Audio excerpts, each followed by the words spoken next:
Hi, I hope you've been enjoying and learning from this series of videos on long-term brain health.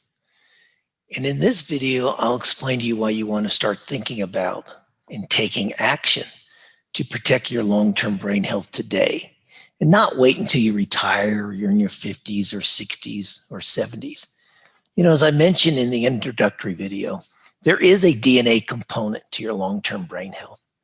But the risk factors for Alzheimer's disease, dementia, and even stroke increase greatly if you have the wrong lifestyle or the wrong eating behaviors. For instance, unhealthy habits in your young adult years and in midlife will make you a prime candidate for dementia in your 60s and 70s. These unhealthy habits include, as you see on the screen, junk food, fast food, obesity, excessive sedentary time, sitting around too much, lack of physical exercise, and sitting too long in meetings or on phone calls. Additionally, a lack of mental stimulation, like watching too much TV, speeds up memory loss. Television is not stimulating, not mentally stimulating. And sitting too long or too much actually results in the thinning of your brain. This comes from a research study at the University of California, Los Angeles. So if you sit too long throughout the day or you sit around too much, it's part of your lifestyle. Like you sit in meetings all day long and then you come home and you sit on the couch and watch TV or whatever, it actually results in the thinning of your brain. Your brain gets smaller. Plus, fatigue disrupts the speed at which your brain cells communicate. Now, this shocked me. So the research shows that when you've been awake for 17 hours or so in a row, your brain is functioning as if you have a blood alcohol content of 0.05. Now, in the United States, the legal limit for drunk driving is 0.08.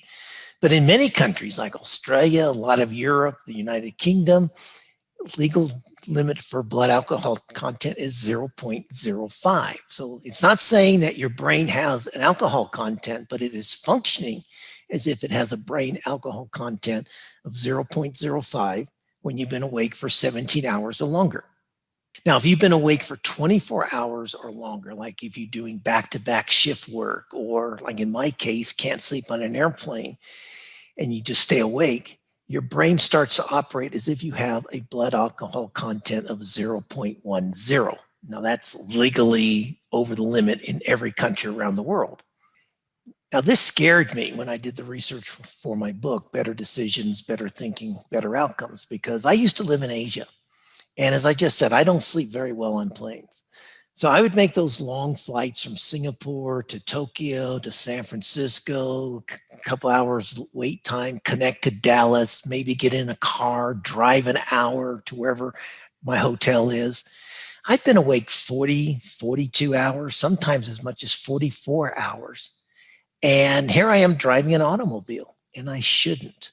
And this scared me. So now I no longer do that. When I have to make a trip from Australia or back to the United States, or from Asia back to the United States, if I have to drive upon arrival, I won't. If I've been awake more than 20 hours, I stop. I'll go to a hotel. I'll rest for 5, 6, 7 hours, whatever. Then I'll get in my rental car and drive to my final destination, because you're taking a big risk. And this is one of the reasons that tired driving or sleep driving is one of the top 2 causes of automobile accidents in the United States and in most places around the world, because our brain, when it's fatigued, it slows down. Fatigue disrupts the speed at which our brain cells communicate. Here's some more research results for you. In a study by the University of Bordeaux in France of over 6,000 people, all of whom were 65 or older, it revealed the 8 things you see on the screen as the highest risk factors for dementia: smoking, having a BMI or a body mass index over 25, not exercising regularly, not eating fish twice a week, not eating fruit or vegetables 3 times a day, having high blood pressure or hypertension, and high cholesterol and high blood sugar. Do these sound familiar? Well, they should. There are many of the same factors that increase your risk for heart disease and stroke, which makes sense. since the brain is the most metabolically active organ in your body and requires up to 10 times the fuel of any other part of the body. So as the saying goes, what's good for the heart is good for the brain. Now, all these factors are interrelated. There's no magic number one to pursue. I can't tell you, go do this one first or do this one second. They are all interrelated. However, excessive weight is a negative factor for each of those 8 characteristics. Because if you think about it, having excess weight leads to high blood pressure, leads to high blood sugar, leads to high cholesterol. People with excess weight or obesity probably are not eating fish or not eating fruits and vegetables at least 3 times a day. They're not exercising. So weight or excessive weight is a negative factor for each of these 8 characteristics that are the highest risk factors for dementia or Alzheimer's disease, which is a type of dementia. There's an old Irish proverb which goes, "No time for your health today, no health for your time tomorrow." Now, I've revised that just a bit for you, which says, "No time for your brain health today, no brain health for your time tomorrow." And likewise, there's a Chinese proverb which says, "The best time to plant a tree was 20 years ago. The second best time is now." So here's a slight alteration for you. The best time to start planning your long-term brain health is in your 30s and 40s. The second best time is now. It's never too late to start on a path to having a healthy brain.